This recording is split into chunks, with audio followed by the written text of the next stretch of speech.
തിരുവിതാംകൂർ ദേവസ്വം ബോർഡിൽ നിർണായക ഇടപെടലുമായി president K Jayakumar. പ്രസിഡന്റിന്റെ അനുവാദമില്ലാത്ത ഒരു വിഷയവും ഇനി യോഗത്തിൽ വരരുത് എന്ന് ദേവസ്വം ബോർഡ് ഉത്തരവിറക്കി.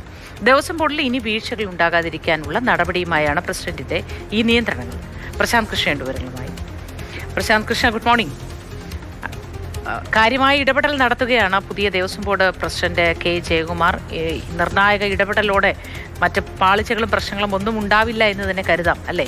ശബരിമല സ്വർണ്ണക്കൊള്ള അത് മുൻകാല ദേവസ്വം ബോർഡുകളുടെ നേതൃത്വത്തിലും അറിവോടെയും തന്നെ നടന്ന അവസരത്തിലാണ് ഇനി ഒരു ജാഗ്രതക്കുറവോ ഇതുപോലൊരു വലിയ വീഴ്ചയോ ഉണ്ടാകാതെ ബോർഡിന്റെ മുഖം നന്നാക്കാനും ബോർഡ് നന്നാക്കാനും Thiruvithamkoor Devaswom board president K Jayakumar IAS തീരുമാനിച്ചിരിക്കുന്നത്. ഇതിന്റെ ഭാഗമായാണ് ഈ കഴിഞ്ഞ ദിവസം അദ്ദേഹം ദേവസ്വം ബോർഡിൽ ഉത്തരവിറക്കിയത്. ബോർഡ് യോഗങ്ങളുടെ പരിഗണനയ്ക്ക് വരുന്ന വിഷയങ്ങൾ അവതരിപ്പിക്കേണ്ട രീതി സംബന്ധിച്ചാണ് ഈ ഉത്തരവ്. ഇതിൽ പറയുന്നത് തിരുവിതാംകൂർ ദേവസ്വം ബോർഡിന്റെ യോഗങ്ങളിൽ വിഷയങ്ങളുടെ ശീർഷകങ്ങൾ മാത്രമേ ബോർഡ് യോഗത്തിന് മുൻപ് പ്രസിഡന്റിനും അംഗങ്ങൾക്കും ഇപ്പോൾ ലഭിക്കുന്നുള്ളൂ.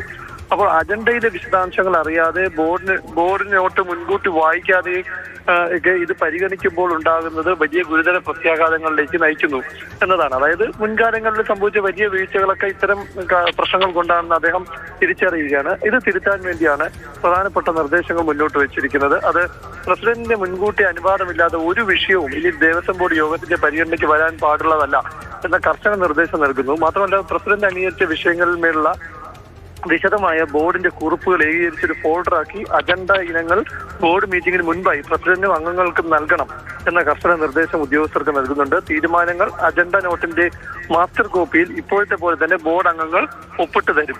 മാത്രമല്ല, ഈ മുൻകാലങ്ങളിലെ അതായത് ഇപ്പോൾ ഒരു ബോർഡ് യോഗം ഒരു തീരുമാനം എടുക്കുന്നു, ബോർഡ് അംഗങ്ങൾ ഒപ്പിട്ട് കൊടുക്കുന്നു.